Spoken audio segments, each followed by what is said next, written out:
Terima kasih Ibu. Sebelumnya mohon izin saya ingin ngobrol dengan Ibu ya Bu ya, dengan Ibu-ibu semua. Perkenalkan Bu, saya nama saya Saria Motekar. Ini juga teman saya namanya Neneng Motekar.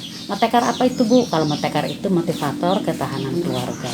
Di sini saya ingin ngobrol dengan Ibu, ingin sharing dengan Ibu mengenai kekerasan dalam rumah tangga. Anggap aja kita ngobrol ya Bu ya, bahwa Ibu ada keluhan atau apa bisa disampaikan ke kita. Di sini Bu, saya akan membahas mengenai KDRT. KDRT adalah kekerasan dalam rumah tangga. Biasanya KDRT itu objeknya itu ada pada perempuan Bu dan anak. Kebetulan kita semua perempuan ya Bu ya. Jadi biasanya objeknya itu kita Bu, perempuan. Dan yang melakukannya siapa? Ya bapak-bapak, suami, kadang ayah ya Bu ya, karena yang diutamakan adalah yang dianggap lemah adalah perempuan dan anak. Kemudian di sini KDRT itu ada beberapa jenis Bu, bukan hanya hanya bentuk fisiknya saja, bukan, tapi ada 4 jenis kekerasan. 1, kekerasan secara fisik. Yang kedua, secara psikis. Yang ketiga, secara seksual, dan yang keempat secara ekonomi. Kekerasan secara fisik Bu, itu kita dapat lihat ya secara kasat mata, dengan mata sendiri bisa terlihat.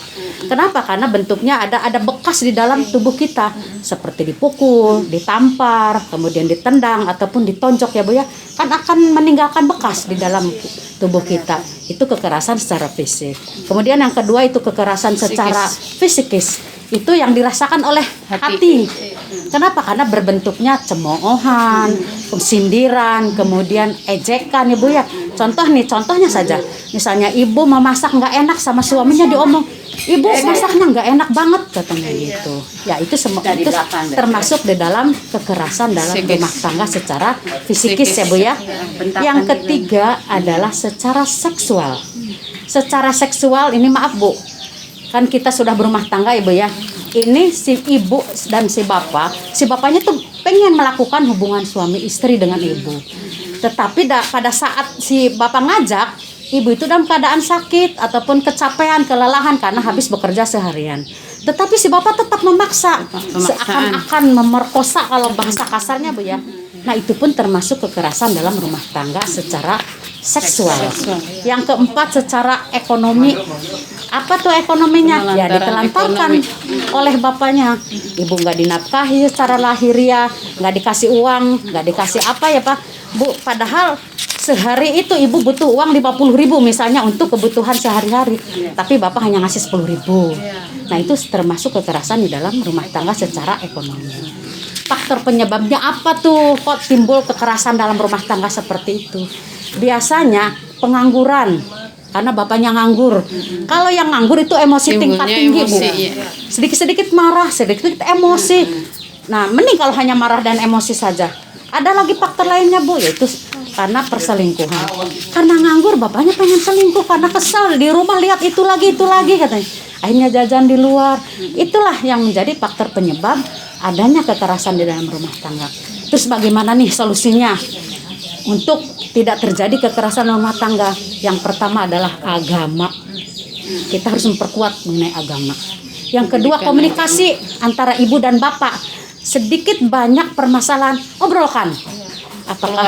Apakah di kamar atau di ruang tamu, pokoknya ngobrol secara intens dengan bapak bahwa ibu ada keluhan ini, bapak juga ada keluhan ini. Insya Allah kalau adanya komunikasi, semua permasalahan akan teratasi. Sampai di sini Ibu ada yang kurang paham? Atau sudah paham Ibu? Ada yang ditanyakan enggak? Mumpung kita kumpul, mumpung kita bersama, kalau ada yang kurang berkenan ataupun ada yang tidak dimengerti, enggak silahkan ditanyakan ke kami. Barangkali ada unek-unek atau ya, Ibu ya? Pernah tahu tetangga ada yang mengalami ini mah enggak sampaikan. Tinggal disampaikan saja. Bagaimana Ibu sudah paham mengenai ini?